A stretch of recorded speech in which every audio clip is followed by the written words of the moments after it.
Hi, good evening. I'm Shane Jones with the CBC Sports World. The West Indies Cricket Board is making sure that the contractual issues which ultimately ended the recent tour of India aren't repeated. On announcing the test squad for the upcoming tour to South Africa, the WICB noted that all players selected had been notified, but confirmation of their selection is dependent on the signing of the match tour contract, which was sent to each player yesterday. The deadline for the return of the signed match tour contracts to the WICB is 5 p.m. November 18th. Well, the West Indies test squad for the tour of South Africa, which includes 3 test matches, is as follows. Dinesh Ramlin captain, Suleiman Ben, Jermaine Blackwood, Craig Brathwaite, Darren Bravo, Shivnarine Chanderpaul, Sheldon Cottrell, Shannon Gabriel, Christopher Gale, Jason Holder, Leon Johnson, Kemar Roach, Marlon Samuels, Jerome Taylor, and Chadwick Walton. Chairman of Selectors Clive Lloyd specifically commented on the selection of pacer Sheldon Cottrell, saying that he is a good prospect. He further noted that the selection panel is looking to introduce players such as Cottrell who can contribute in moving West Indies cricket forward. The West Indies test squad is scheduled to depart the Caribbean on November 30th.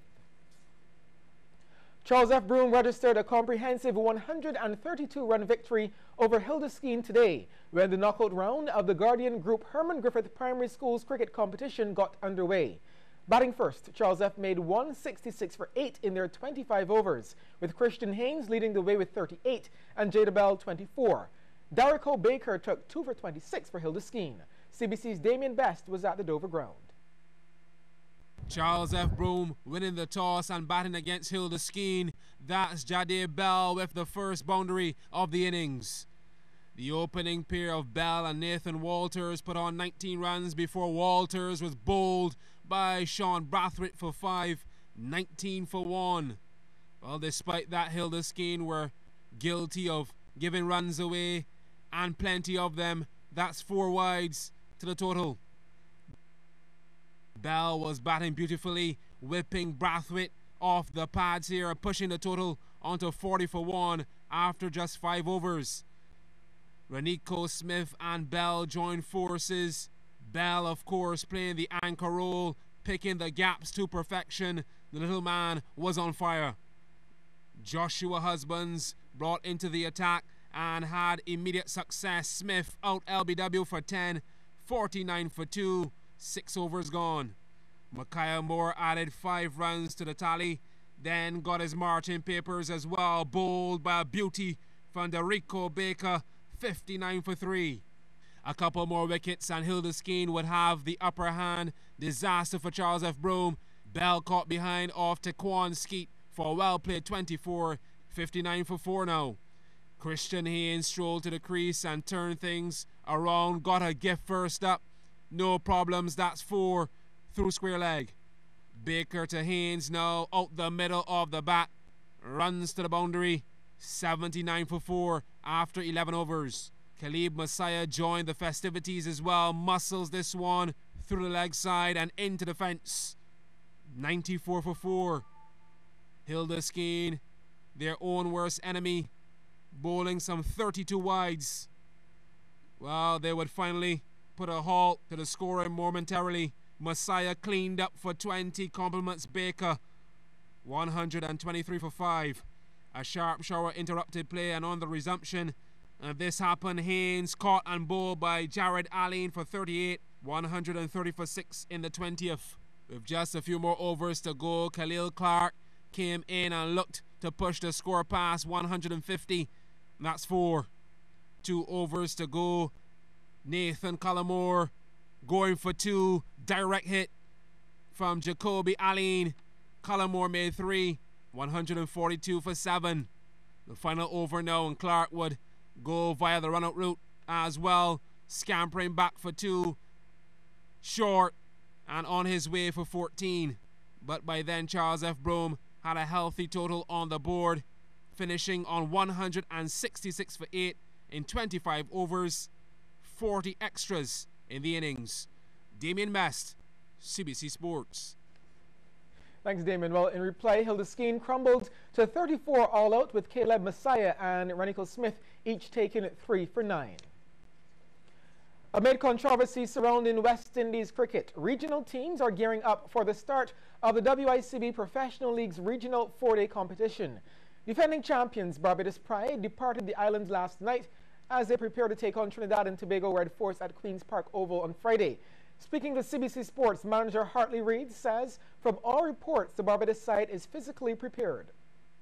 We will try to win. Records show that we have not, for the last 3 seasons, we have lost the first game each and every time, went on to win the competition. Now, if that is any sign of things, I don't mind losing, but our intention is to win every game. You made mention of the mixture. We have an excellent team. Just like last year, very balanced in all departments, and once the chaps do what they are supposed to do, concentrate and produce, I have no doubt. Trinidad and Tobago, we have had the better over them for the last 2 seasons, so I am hoping that that will continue and that we will come out triumphant at the end of this competition. Well, despite the recent issues within West Indies cricket, Reid believes the players know their professional role of national duty. We have not had much of a chance to have any conversations relative to that. The ones that are locally based, we've had many conversations during the weeks when they started, and the management has tried its best to keep them focused. The chaps who have returned, the senior fellas, they have come back in, and we are all happy. They are not showing any signs of any stress or anything like that, and they have been training. So I'm expecting that they are professionals, so they will do what they are supposed to do, and that is represent Barbados. Graydon Sealy are out to retain their Barbados Secondary Schools Under-19 Netball League title. They advanced to the final after topping Combermere in semi-final action yesterday at the National Stadium. CBC's Marsha Boyce reports. Defending champions Graydon Sealy up against Combermere in this Under-19 final. Graydon Sealy led 6-3 after the first quarter, but Combermere had come within 2 by halftime, down 9-7. Graydon Sealy looking to get a firm hold on this game with a chance to defend their title at stake. Goal shooter Shonika Wharton leading the way. The senior national team shooter had good assistance from goal attack Alyssa Bino. Bino scored 6 of her 10 attempts. Graydon Sealy had a decent start to the third quarter with a 3-0 run, giving themselves a cushion. But Combermere kept pace with them. That's goal attack Shaniqua Thomas, another senior national shooter. The Combermerians had a mini run of their own, lovely cutting into the circle by Thomas. She scored 10 of her 14 in the game. But Graydon Sealy still held the edge headed into the final quarter, up 4 goals, 17-13. They carried that momentum into the fourth, looking to increase their lead. Wharton, she converted 19 from 25. Graydon Sealy seemed to have found their rhythm and went up by 7 at one stage in the fourth.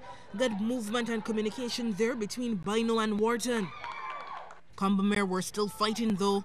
Goal shooter Shea White converted 8 of her 13 attempts. But Graydon Sealy would go on to win by 7, 25-18, booking their spot in the final. Marsha Boyce, CBC Sports. Graydon Sealy will battle with Springer Memorial in that final. Springer defeated Parkinson Memorial 45-20 in the other semi yesterday. We'll have highlights of that game during CBC Sports at 8:30 p.m. on TV8. Harrison College got the better of Combermere in a top-of-the-table clash in the Massey United Insurance Schools Division 1 Basketball League. Here's the action from the YMCA. Harrison College in their maroon and gold down the break against Combermere, floats it up and gets it in. HC on the go again, this time with Joel Hunt. Knocks down the three-pointer. Combermere on the attack now, bounce pass, finding Darian Hurley, money. Hurley again, beautiful athleticism. He had a team-high 24 points. Christopher Collymore, top pass to find Hurley, brilliant. HC moving the rock well, fade away jumper.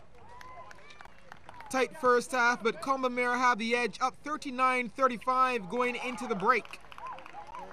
Collymore for Combermere in the second half now, 2 of his 15. But HC started to pick things up. 2 more for Hunt. Yep, getting in their groove. Pull-up jumper. That'll do. Hunt again, great commitment. That's what's needed. Collimore for Combermere, nice. But HC really turned things around in the second half, fighting for it tooth and nail. And it paid off. They won 73-68. Well, that's it for sports. The business report is next.